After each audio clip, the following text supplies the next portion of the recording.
Greetings and welcome to our first spread of the year. This is a bit of an exciting one because last year I had been using tarot spreads from 365 Tarot Spreads by Sasha Graham. This year I wanted to expand a little bit more with the spreads that I'm using and the sources they're coming from. So I want to give a big shout out and a big thanks to my friend Darling, who has given me permission to use this spread that he has created. He is someone that I admire and look up to. As far as the way he sees things with tarot, the connections that he's made. And so I hope that you enjoy this spread. Um, I have called it year-end reflection Christmas tree spread. So uh, after you've watched this, darling, if you want a different name for it, please let me know and I can go and update it in the description of the spread. Now, the intention of this spread is to look back on the closing year and forward to the coming one using the symbolic elements of a decorated Christmas tree. There are 7 cards in the spread, and they're laid out in a Christmas tree. You start at 1, 2, 3, 4, 5, 6, and 7. Now, Darling is quite quirky, so I find it very interesting that you lay them out 1 to 7, but you read them 7 to up to 1. So you do read the spread backwards. So this will be interesting, and it's the first time I've done this spread, so again, it'll be a lot of fun. So let's shuffle our intention into the cards. So we want to know what from the closing year to look at and to honor, and what to look at that's coming forward.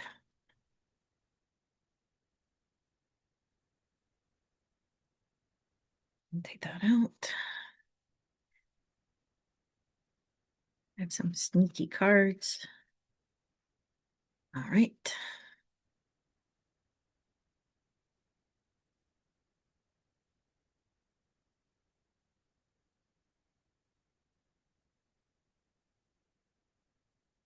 And now let's lay them out. 1, 2, 3, 4, 5, 6, 7. All right. So as I said, you lay the cards out 1 to 7, but you read them backwards according to the instructions in the spread. So we're going to start with card 7. And the position meaning for this is the gift beneath the tree. So it's the root and foundations. The single card at the very bottom is the foundation, and the meaning of the card is the unseen blessing, challenge, or core energy that was present all year. It's the gift the new year gave you, which may have required unwrapping through difficulty. It also represents the seed or the foundation being laid for the year to come. What is your year built upon, and what is now taking root? And so here we have the Four of Swords. I think this is, for me, especially, this is a really great gift that was given from the year. It's a theme that I struggled with a lot, understanding the value of rest, understanding the value of stopping and learning how to really honor your energy and honor your physicalness. The thing with rest is we always, or at least I always kind of have thought of rest as going and having a nap or going and sleeping. But I'm over the year, as I've unwrapped this gift many, many times over, what I've come to realize is that there's certain resting that is required for the type of fatigue that you're dealing with. If you are physically fatigued, then yes, maybe having a nap or getting a bit of extra sleep is going to help with that. But if you're mentally fatigued, your body may be fine. It may have the energy, and you just need to take a mental rest and find something that's going to, kind of refresh and recharge the brain. If you're spiritually fatigued, right? Like look at how you can rest in that area. So I think it's really, really important that as we start to understand that there are many different ways that we can rest, that it allows us to honor rest and to be more mindful in the types of rest that we're getting and how we're actually giving our body our mind, our energy, the space that it needs to recharge instead of constantly burning the candle at both ends or running almost constantly on empty. And when you think about this as this is what the coming year, like part of the foundation that the coming year is going to be built on, when you understand rest and you understand your relationship and the stories that you have around rest, you can make a more successful life by incorporating rest into your routine, into your structure from the very beginning. Because if you're well rested, then you get things done. You may get things done faster, but you're going to get them done with less of mistakes, right? That's why it seems to be faster. When we're tired, when we're depleted, then everything is so difficult and it takes so much time, but we're also going to be more fuzzy in the brain and be less likely to really be able to step forward and do the things that we need to do without making mistakes. And so I think it's time for us to really stop and get a good, clear understanding of where rest is in our story and to really understand how it is that we can incorporate rest so that when we have to go and put a lot of energy into something, when we are ready, to be the horse who's ready to kind of take off and go off and explore and create and do whatever it is, we've got the rest, we've got the clarity that we need in order to be able to do it. So I think definitely, like I said, for me, that's definitely the theme that I have struggled with this year is understanding the role of rest and being able to really understand my connection and my relationship with rest and having that as being the gift that's beneath the tree. I think it's really, really good for me to look at that and for all of us to look at how have you cultivated and nurtured your relationship with rest? Is rest a four-letter word to you that you don't speak it, you don't think it, you don't say it because it's clouded in shame, it's clouded in guilt, it's clouded in this belief that it's selfish to take some time and rest. So yeah, it'll be definitely an interesting theme to play with in the coming year. So next we move up to cards 4, 5, and 6 to see what manifested from that foundation. So again, we'll go backwards. So card 6 is the right ornament, and it is an area where your energy or focus may have been scattered or overly embellished. So it's a potential lesson in discernment. So this card here that we're looking at is, like where are you split? Where are you fractured? That also seems to be a theme that's been coming up quite a bit is this idea of fracturedness and splitting away, chasing off in too many directions and being unable to actually go anywhere because you're so scattered and confused. And here we have, interestingly enough, we have the Six of Coins, and the Six of Coins is about receiving. And it's possible that where the things have been scattered is if you're again, I will use examples from my life, right? Like, so I've spent a lot of time trying to figure out how I can do things and not really aware of the supports that are out there or the gift that receiving can be, right? There's a lot of belief around charity or that are handouts, right? Like the energy and the terminology that kind of goes with that makes us feel that if we are accepting a handout, that we're not good enough, that we're not strong enough, that we haven't been able to really see through our responsibilities and to do whatever. But here you have, this beautiful goddess coming in and offering to the birds here, right? Like it's to say here, this is something that you need. And um when I look at this picture, it really does remind me of my morning practice where I go out in the wintertime, especially right now when it's very difficult for the birds and the animals to get to the food that's under all the snow and the ice. I go out with offerings of bird seed, with offerings of peanuts and stuff like that to put out for them to make it a bit easier for them. And so that's, I think, also what we have to look at is where are we scattered in trying to get everything ourselves? And where is it that we have been having a really hard time accepting the charity or accepting the help or accepting even just the understanding that there's programs out there that can help people when they're in need and it doesn't take away from who you are as a person or what you're able to kind of do and accomplish. The fifth card is it represents the center ornament on the tree, and it's your most cherished ornament from the year. So it's a person, experience, or personal quality that you treasure the most. And here we have the Nine of Cups. The Nine of Cups is very, very interesting to have it in this position because the Nine of Cups is all about surrounding yourself with community, surrounding yourself with the people. And so when I look at it in the sense of where it is in this reading, like the gift that we've gotten, the most cherished ornament are the relationships, are the communities, are all of the different people that we have nurtured relationships with that are still with us and that are healthy and strong and vibrant and supportive of who we are, and that the relationships in the communities that see us, and we don't have to mask with them, we don't have to pretend with them, we can be our true authentic selves, and we can stand there in that beauty of who we are, in that knowing of who we are, that we are accepted in these communities, that we are seen. And so there's the treasure that we're coming out of 2025 with is the beauty and the understanding that no matter who we are, when we're with these people, we shine. Our light shines out, and we can feel that ease, the weight kind of falls off, the need of having to pretend to be somebody, or having to compete, or having to do anything that is out of alignment or out of integrity with us. It all kind of washes away. And these are things I think that we've all struggled with, we've all worked on. And so to be able to be standing here in this new year and looking back and saying, hey, I have some really great relationships that I have worked on.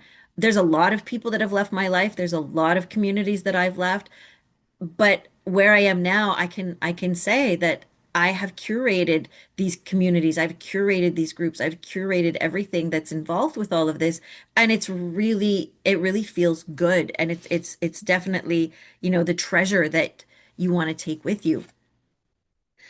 The left ornament, so the last card on this row, is something you successfully hung up or completed. So this is a cause for celebration. So something that's come to an end as, the old year ended and we enter a new year. And here we have the Ten of Coins, which is interesting, right? Because now this is the second coins that we've had. So we had the six, which is all about learning how to receive and the blessings of the physical world. And I sometimes kind of see the six of coins also as changing our understanding of abundance, right? Like it's very much this idea that abundance isn't just what we can gather and what we can scurry around and look to get. Abundance is also what the universe and the cosmos is out there waiting to give to us, as long as we're, willing to accept it. And then now we have, the Ten of Coins, and this means that there's been a whole cycle in our physical world that's come to an end this year, and it's really important for us to look at all of the projects we've completed, all of the goals that we've achieved, all of the different things that we have solidified and shorn up, right? Like the 10 of coins only comes when you have a very, very solid foundation and you have a very good grounding in who you are and what it is that you want and what's important to you.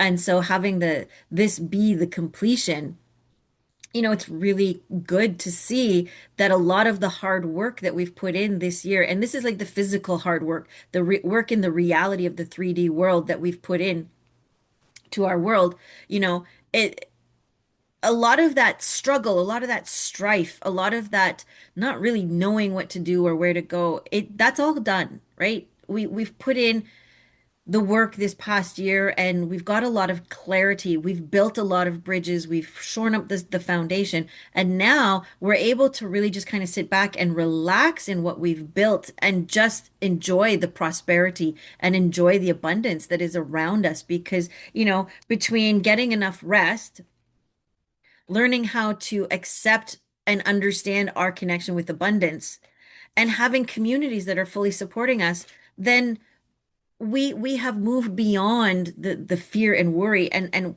with the 10 of coins we're able to step out of this survival mentality and start to understand that abundance is around us in so many different ways, and it's time for us to really start to kind of start to dance around with what that means to us.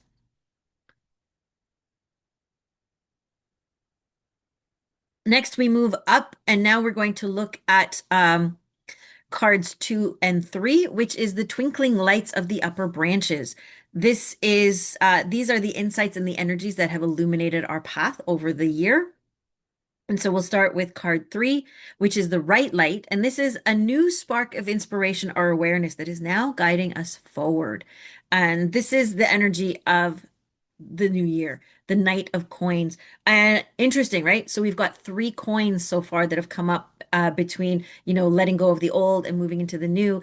And what's really interesting is the Knight of Coins, right? Like when we look at movement in the 3D world, in the physical world, it takes a lot of time. I think about myself sometimes when getting out of bed in the morning, it can take a lot of motivation. It can take a lot of pushing, a lot of prompting for me to want to even get out of that nice warm toasty bed and get out into the cold of the world. But once you get up and you get going, then I find I have the opposite where it's really hard to get me to stop because once that stone gets rolling, right, it's really hard to stop it. You don't want to stand in front of it and try to just put your hand out and say, "Hey, stop." You get squashed. And so making sure that we're getting all of the rest and working on our connection and our relationship with rest is really going to help us have the energy to motivate us, right? So we've also, through our connection with abundance, through our connection with receiving, and through the communities that we have, we've kind of gotten to that point where we feel safe enough to now to start to express ourselves out into the world. And that's what the Knight of Coins is coming to say. He's saying, hey, look, it's time now. You've got some projects, you've got some goals. This year is going to be the year to really put your effort forward and to really put things into action and try to really start to manifest things in this world because now you're going to go at it from a different way. We've come from a society where anything you do has to be done because you're chasing after the dollar, right? You have to if there's no gain for it for you, then there's no worth in it.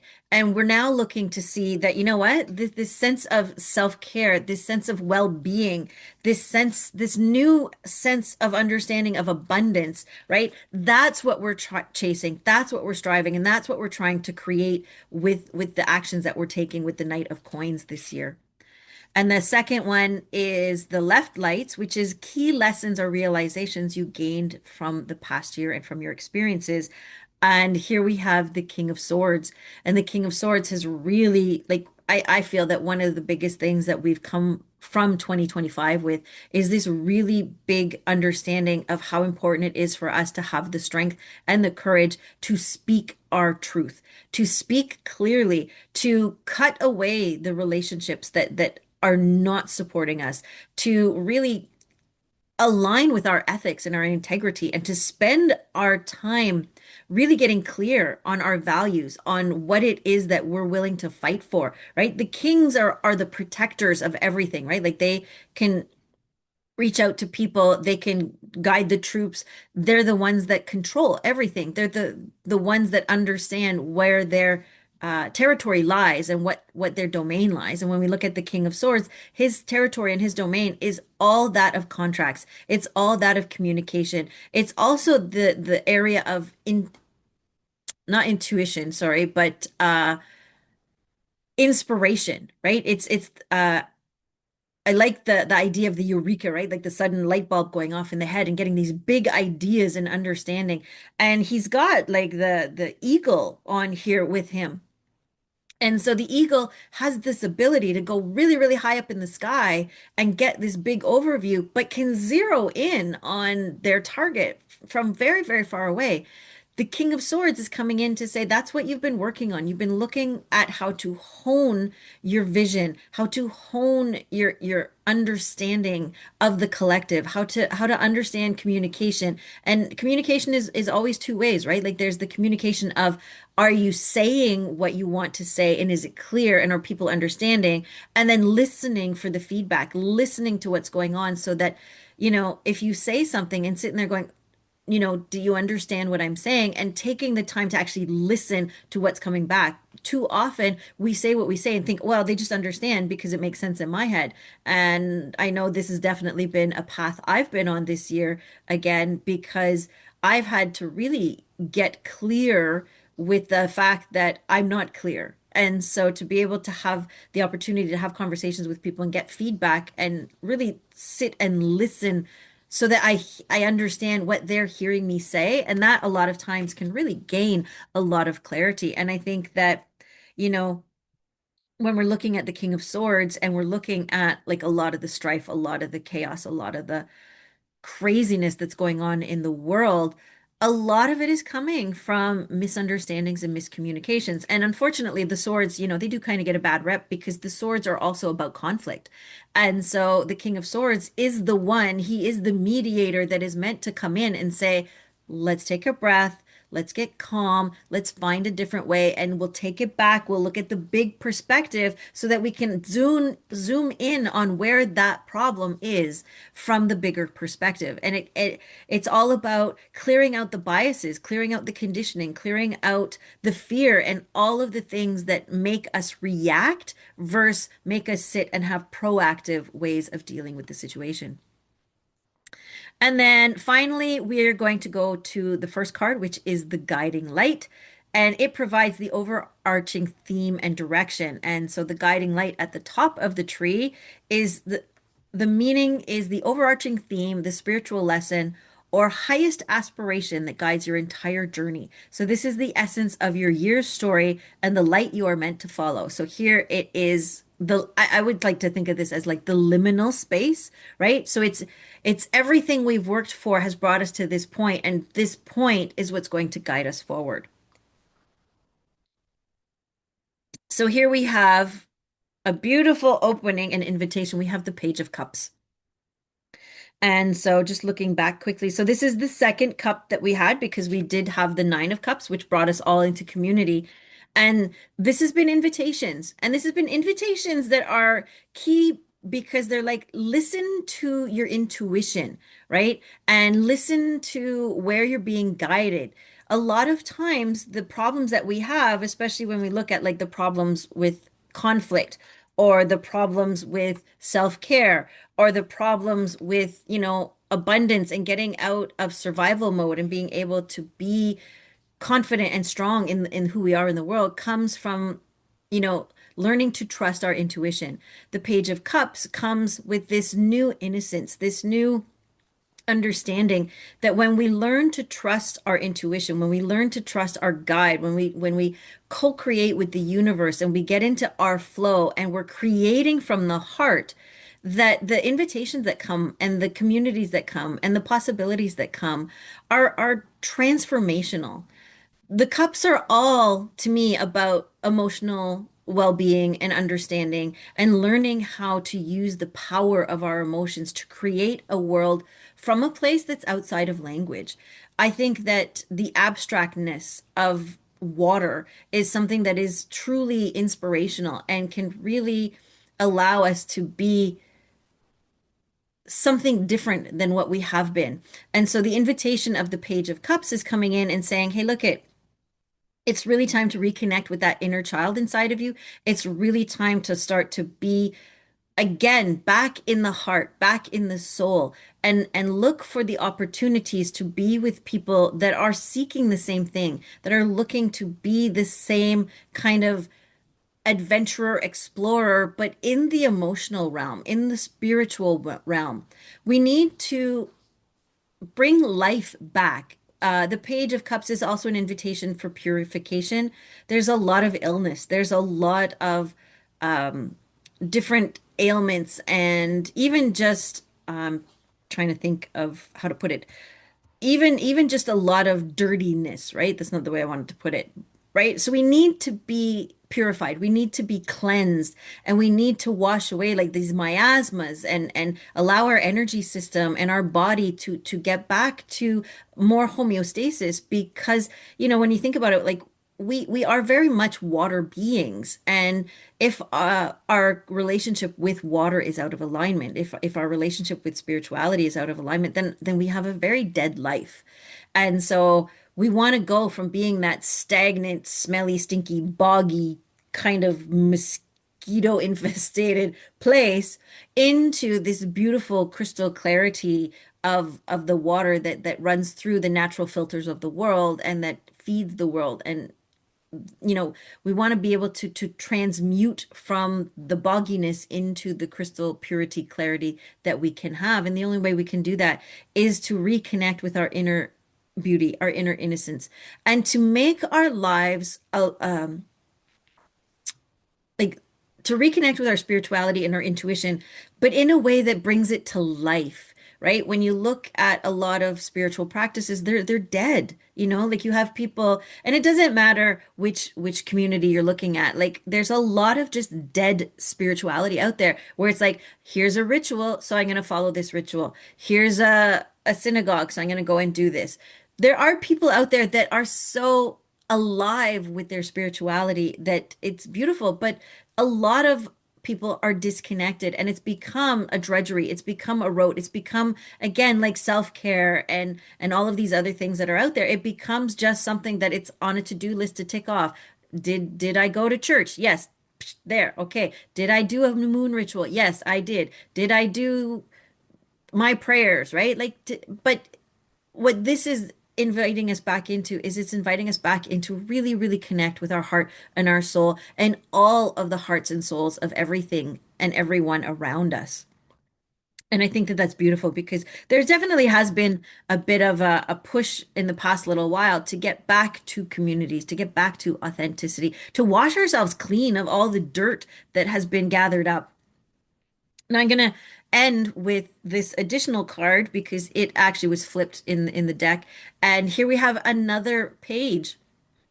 And so when you connect the page of creativity with the page of communication and messages, it's really interesting that I believe the double star that we have for this year is that we have to be willing to both accept the invitation and offer the invitation to people to get creative and to share their message with the world, but to share it from the heart and to really start to be clear and to purify and to cleanse out all of the mixed messages or the impurities or the fears that the world has been based around, right? And so if you think about it as say a business, right? You want to cut away all of the old business practices that have been in there and come forward with a message that comes from the heart, that's pure, that's authentic, that's aligned, and everything has to be in integrity, right? Like the swords are also those relationship contracts that we have, both actual legal relationship contracts that we have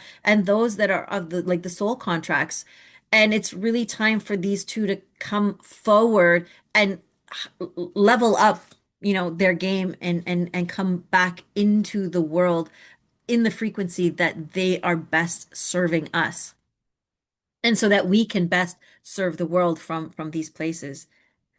So a very interesting reading. And, in summary, the trends, when we look back at 2025 and we look forward to 2026, it's very, very clear that there's a lot of things that need to be fixed in the realm of communication and in clearing up conflicts and bringing clarity because we have, these three sword cards starting from rest, right? We need to get rest because when we're rested, we're clear. And then when we're clear, we're able to, you know, really take control and start to moderate and bring resolution to where there's still conflict, and we're able to like open up to the invitations to be able to take part in new conversations and to take part in new ways of dealing with conflict. And then we have three coin cards. Again, being very grounded in the world right now. We need to really stay grounded to the world and be connected to our world.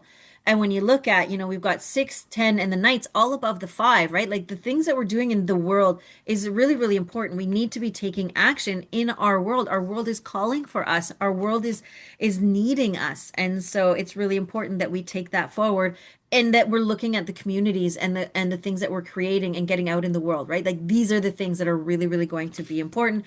It's what's really propelled 2025, and it's what we've basically stepped into 2026 with, is this idea that we really need to be putting our creative efforts into the world in a way that we can really start to shift conflict. We can really start to look at new ways of conflict resolution and new ways to really start to deal with people from a heart level. We need to stop dealing with people as commodities. We need to stop dealing with people from this understanding that they're just things that are there. They're people. We're all people. Everything around us has an energy frequency, and we need to level up our energy frequency so that we can honor the energy frequencies and the existence of everyone and everything else on the planet with us in a way that shifts, right? We've gotten to this point and everything's starting to crumble, and we have to finally admit that it's not working. And how do we make it work? And the best way that we can make it work is to take those offerings of the Page of Cups and the Page of Swords and create new relationships based on new soul contracts, but also looking at new ways to resolve problems and conflicts. So again, a big shout out and a big thank you to Darling for sharing this tarot spread with me, and also for giving me permission to do this reading for you. It was a lot of fun. If you have a tarot spread that you would like to see on the channel, please post it request in the comments below. If you like this reading, like the video, subscribe to the channel. There's going to be lots of different types of readings coming out this year. And so I look forward to seeing you as the year progresses. Take care.